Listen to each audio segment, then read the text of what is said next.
மகாலட்சுமி வீட்டுக்கு வரணும் சார் அப்படின்னு எதிர்பார்ப்பு எல்லாத்துக்கும் இருக்கும் இல்லையா? ஸ்ரீ சூக்தத்தில் ஒரு சூக்தம் இருக்குது, அதாவது அந்த வார்த்தைகள் இருக்குது. ஸ்ரீக்லீத வசமே கிரகேன்னு சொல்லுவாள். ஸ்ரீக்லீதங்கிறது மகாலட்சுமியோட குழந்தை.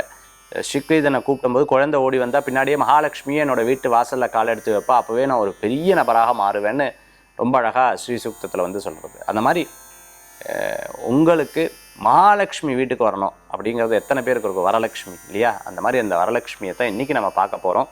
தான் இந்த ப்ராடக்ட். இதோ இன்றைக்கி நம்ம பார்க்கக்கூடிய ப்ராடக்ட். இது வந்து அம்பாள். இந்த அம்பாள் மகாலட்சுமி பார்த்திங்கன்னா ரொம்ப அற்புதமாக வந்து இந்த மகாலட்சுமியோட தாமரையில் இருக்கக்கூடிய அம்பாள். கையிலிருந்து அம்பாள்கிட்டருந்து இந்த காசு தனதானிய சமன்விதாய நமன்னு சொல்லுவாங்க. அந்த மாதிரி அம்பாள்கிட்டருந்து ரெண்டு பக்கமும் தாமரை, அம்பாளுக்கு பின்னாடி சூரியன், பின்னாடி ஸ்வஸ்திக் இருக்கிறத நம்மளால் பார்க்க முடியாது.